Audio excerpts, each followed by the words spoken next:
எவ்வளோதான் சிக்கனமாக செலவு பண்ணுறவங்களா இருந்தாலும் மாதம் மளிகை பொருள் அப்படின்னு நம்ம கண்டிப்பாக வாங்கி தான் ஆகணும். ஏன்னா நம்மளுடைய செலவுகளில் அத்தியாவசியமான செலவு அப்படின்னு பார்த்தோம்னா அது இந்த மளிகை பொருட்கள் தான். நம்ம சேனலில் மளிகை பொருள்லேருந்து பணம் எப்படி சேமிக்கலாம் அப்படின்னு தனியாக ஒரு பிளேலிஸ்ட்டே இருக்குது. அதில் நிறைய வீடியோஸ் போட்டிருக்கேன். உங்களுக்கு டைம் இருக்கும்போது செக் பண்ணி பாருங்கள். நிறைய யூஸ்ஃபுல்லான விஷயங்கள் உங்களுக்கு தெரியும். அந்த வகையில் இந்த வீடியோவில் நான் ஒரு 5 டிப்ஸ் வந்து ஷேர் பண்ணிக்க போகிறேன். அந்த 5 டிப்ஸுமே உங்களுக்கு ரொம்ப யூஸ்ஃபுல்லாக இருக்கும். மளிகை பொருட்களில் பணம் சேமிக்கிறதுக்கு ரொம்பவுமே உதவிகரமாக இருக்கும். Welcome to my channel. நான் உங்கள் பிரியா. என் சேனலை சப்ஸ்கிரைப் பண்ணி தொடர்ந்து ஆதரவு கொடுத்துட்ருக்கேன். உங்கள் எல்லாருக்குமே ரொம்ப நன்றி. இனிமேல் சப்ஸ்கிரைப் பண்ண போகிறவங்களுக்கும் ரொம்ப ரொம்ப நன்றி. மளிகை சாமான் வாங்கும்பொழுது பணத்தை எப்படி சேமிக்கலாம் அப்படின்னு யோசிச்சாவே ரொம்ப கஷ்டம் அப்படின்னு நினைக்கிறவங்க இருக்காங்க. பட் அப்படிலாம் இல்லைங்க.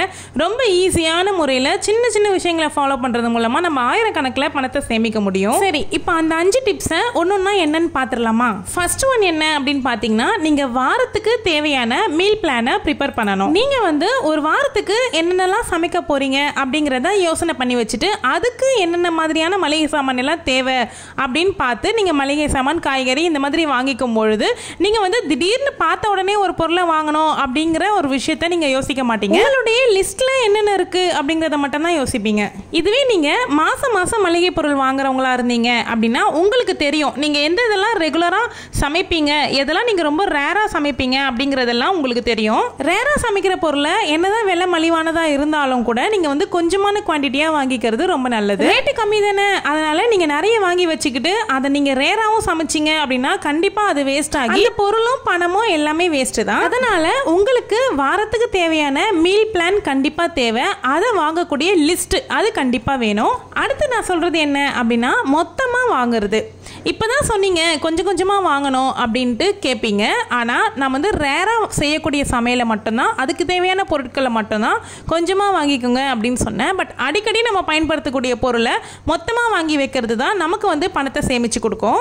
ஒரு சிலர் வந்து வருஷத்துக்கு தேவையான மளிகை பொருட்கள் வாங்கி வைப்பாங்க. அதில் வந்து அரிசி, பருப்பு வகைகள் இதெல்லாமே மொத்தமாக வாங்கிக்கிறது நமக்கு அடிக்கடி செலவாகக்கூடிய விஷயம்.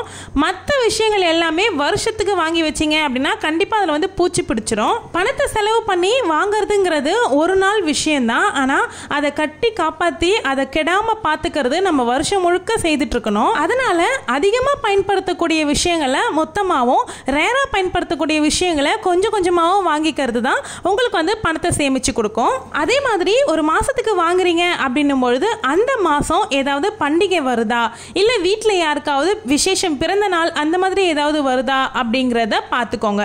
அப்படி வருது அப்படின்னா அதுக்கு தேவையான விஷயங்களையும் நீங்க மளிகை சாமான் வாங்கும் பொழுதே சேர்த்து வாங்கிக்கிட்டீங்க அப்படின்னா அந்த நேரத்தில் போயிட்டு நீங்க வந்து சில்லறை கடைகளில் வாங்கினீங்கன்னா அதிக பணம் கொடுத்து வாங்குற மாதிரி இருக்கும். அந்த மாதிரி பண விரயத்தை குறைக்கிறதுக்கு நீங்க அந்த மாசத்துல என்ன வருது அப்படிங்கிறத நோட்டீஸ் பண்ணி மளிகை சாமான் வாங்கும் பொழுதே அந்த பொருட்களையும் சேர்த்து வாங்குறதுக்கு பழகிக்கோங்க. அடுத்து என்ன அப்படின்னா, இந்த மாதிரி பெரிய பெரிய சூப்பர் மார்க்கெட்லாம் வாங்கும் பொழுது உங்களுக்கு வந்து பாயிண்ட்ஸ் மாதிரி ஆட் பண்ணுவாங்க. ஸோ அந்த பாயிண்ட்ஸை நீங்க யூஸ் பண்ணீங்க அப்படின்னா உங்களுக்கு வந்து பணம் செலவு வந்து கம்மியாகும் அப்படின்னு சொல்லுவாங்க. எனக்கு வந்து இந்த மாதிரி மெடிக்கல் ஷாப்பில் நான் யூஸ் பண்ணியிருக்கேன். பாயிண்ட்ஸ் வச்சு என்னுடைய பணத்தை வந்து சேமிச்சிருக்கேன். அந்த மாதிரி நீங்கள் சூப்பர் மார்க்கெட்டில் ரெகுலராக வாங்குறவங்க அப்படின்னா உங்களுக்கு கண்டிப்பாக தெரிஞ்சிருக்கும். நம்மளோட சேனல்லையே நான் ஆல்ரெடி ஒரு வீடியோவுமே போட்டிருக்கேன். மொத்த விலை கடையில் வாங்குறது நம்மளுக்கு வந்து பெனிஃபிட்டா, இல்லைன்னா சூப்பர் மார்க்கெட்டில் சலுகை விலையில் வாங்குறது நமக்கு பெனிஃபிட்டா அப்படிங்கிறத வந்து ரெண்டுமே வந்து கம்பேர் பண்ணி ஒரு வீடியோவுமே நான் போட்டிருக்கேன். மளிகை சாமானுக்காக நான் போட்டு வச்சிருக்கேன். பிளேலிஸ்ட்டை செக் பண்ணீங்க அப்படின்னா உங்களுக்கு நிறைய விஷயங்கள் தெரியும். அடுத்த விஷயம் என்ன அப்படின்னா, ரேட்டை வந்து கம்பேர் பண்ணி பார்க்கணுங்க. நீங்கள் வழக்கமாக ஒரு கடையில் வாங்கிட்டு இருக்கீங்கன்னு வச்சுக்கோங்க. அந்த கடையில் நீங்கள் வாங்குவீங்க. ஸோ அதனுடைய பில் வந்து நீங்கள் கண்டிப்பாக வச்சுருப்பீங்க. நீங்கள் ஒரு 3 மாதம் இல்லைனா 3லேருந்து 4 மாதம் நீங்கள் வந்து மாற்றி வாங்கி பாருங்கள். 2-3 கடையை வச்சுக்கோங்க. மாற்றி ஒரே பொருளை 2-3 கடையில் மாற்றி வாங்கி பாருங்கள். அப்போ உங்களுக்கு எந்த கடையில் ரேட்டு மலிவாக கிடைக்குது அப்படிங்கிறத நீங்கள் கண்டுபிடிச்சிருவீங்க.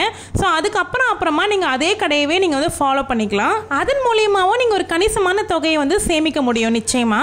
அதே மாதிரி ஒரு சில ஏரியாவில் வந்து வாரச்சந்தை அப்படின்னு வந்து போடுவாங்க. அந்த வாரச்சந்தையில் வாங்கினீங்கனாலும் உங்களுக்கு வந்து ரேட் ரொம்பவே கம்மியாக கிடைக்கும். பொருளுமே நல்ல தரமாக தான் இருக்கும். ஒரு சிலர் வந்து கௌரவ குறைச்சலாம் நினைப்பாங்கங்க. இந்த மாதிரி சந்தையில் போய் வாங்கக்கூடாது, மொத்த விலை கடையில் போய் வாங்கக்கூடாது, அதே மாதிரி ஒரே பொருளை 4-5 கடையில் எதுக்கு விலை கேட்கணும், இதெல்லாம் எதுக்கு தேவையா அப்படின்னு சொல்லிட்டு நினைக்கிறவங்களும் இருப்பாங்க.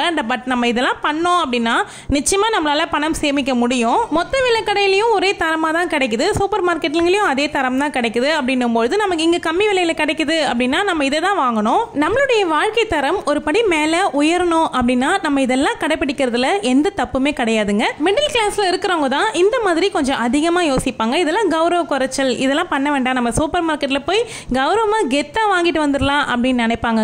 ஆனா பணக்காரங்க எல்லாருமே நிச்சயமா இந்த கம்பாரிசன் வந்து கண்டிப்பா பண்ணி பார்ப்பாங்க. எந்த விதமான கூச்சமுமே இல்லாம 4 கடை ஏறி இறங்குவாங்க ஒரே பொருளை விலை கேட்கறதுக்கு. இதே மாதிரி நிறைய சூட்சமங்கள் பணக்காரர்களை பத்தி நான் ஒரு வீடியோ போட்டேன். அந்த வீடியோ நிறைய பேர் பார்க்கப்பட்டு நல்ல வரவேற்பு கொடுத்துருக்கீங்க.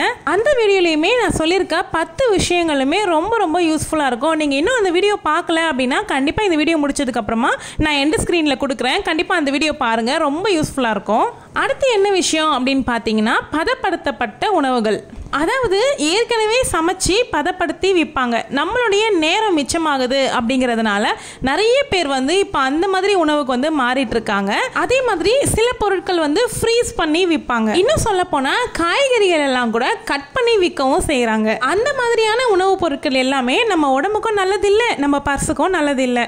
நம்மளுடைய பர்சும் காலியாயிரும், நம்ம உடம்பும் காலியாயிரும். அதனால எதுவா இருந்தாலும் ஒரு 10 நிமிஷம் எக்ஸ்ட்ரா ஆனாலும் பரவாயில்ல அப்படின்னு பால் மராம வீட்டில் சமைச்சு சாப்பிடுறது தான் ரொம்ப நல்லது. இன்னும் ஒரு சில சின்ன சின்ன போனஸ் டிப்ஸ் மாதிரி பார்க்கலாமா? மளிகை பொருள் எல்லாம் வாங்க கிளம்பும் போது எவ்வளவுதான் நீங்க அவசரத்திலயோ இல்ல பிஸிலியோ கிளம்பினாலும் கையில ஒரு பேக் எடுத்துக்க மறந்துடாதீங்க. ஏன்னா நீங்க பேக்கையும் காசு கொடுத்து வாங்குற மாதிரி ஆயிரும். அடுத்தது நீங்க மளிகை செலவை குறைக்கணும் அப்படின்னு நினைக்கிறீங்க அப்படின்னா கண்டிப்பா ஒரு மளிகை பண்டு, நம்பகமான இடத்துல ஒரு மளிகை சாமான் பண்டு வந்து போட்டு வச்சுக்கோங்க. அது ரொம்ப யூஸ்ஃபுல்லா இருக்கும். நானும் வருஷத்துக்கு ஒரு முறை பண்டு சாமான் வந்து வாங்குவேன். அதுல என்னெல்லாம் வந்திருக்கு அப்படிங்கறதுமே நான் வீடியோ போட்டிருக்கேன். அடுத்தது பாத்தீங்கன்னா இந்த பயிர் வகைங்க, இந்த மூக்கடலை, மொச்சக்கொட்டை, காராமணி, இந்த மாதிரி விஷயங்கள் எல்லாமே ஒரே மாசத்துல எல்லாத்தையும் மொத்தமா வாங்கி வச்சுக்கிட்டு அதை செய்யவும் முடியாம வேஸ்ட் ஆகிறதுக்கு பதிலா நீங்க வந்து ஒரு மாசத்துக்கு 2 வெரைட்டியா வாங்கிக்கிட்டீங்க அப்படின்னா மாத்தி மாத்தி செஞ்ச மாதிரியும் இருக்கும், உங்களுக்கு வெரைட்டியும் கிடைச்ச மாதிரி இருக்கும், உங்க பணமும் மிச்சமாகும். இன்னொரு முக்கியமான விஷயம் என்ன அப்படின்னா முடிஞ்ச வரைக்கும் உங்க குழந்தைங்களை கூட கூப்பிட்டுக்காம இருக்கிறது நல்லது. ஏன் சொல்றேன்னா அவங்க பாக்குறது எல்லாத்தையும் லிஸ்ட் அவுட் பண்ணி உங்களுடைய செலவை அதிகப்படுத்தி விட்டுருவாங்க. சிக்கனமா இருக்கிறது தப்பில்லைங்க, கஞ்சித்தனமா தான் இருக்கக்கூடாது. நம்மளுடைய வாழ்க்கையை அடுத்த கட்டத்துக்கு கொண்டு போகிறதுக்கு நம்மளுடைய இந்த சிக்கனமான பழக்கம் வந்து ரொம்பவே உதவிகரமா இருக்கும். இந்த வீடியோல நான் சொல்லியிருக்க விஷயங்கள் எல்லாமே உங்களுக்கு யூஸ்ஃபுல்லா இருக்கும் அப்படின்னு நினைக்கிறேன். நான் சொன்ன அந்த வீடியோவை நீங்க இன்னும் பார்க்கலனா கண்டிப்பா பாருங்க. அவ்வளோதாங்க. இதுக்கப்புறம் வேற என்னங்க சொல்ல போறேன். வீடியோ பிடிச்சிருந்தா லைக் பண்ணிக்கோங்க. சேனலை இப்போதான் ஃபர்ஸ்ட் டைம் விசிட் பண்றீங்க அப்படின்னா சேனலை சப்ஸ்கிரைப் பண்ணி ஆளுங்கிற ஆப்ஷனை கிளிக் பண்ணிக்கோங்க. இன்னொரு அருமையான வீடியோவில் சந்திக்கலாம். தேங்க்யூ.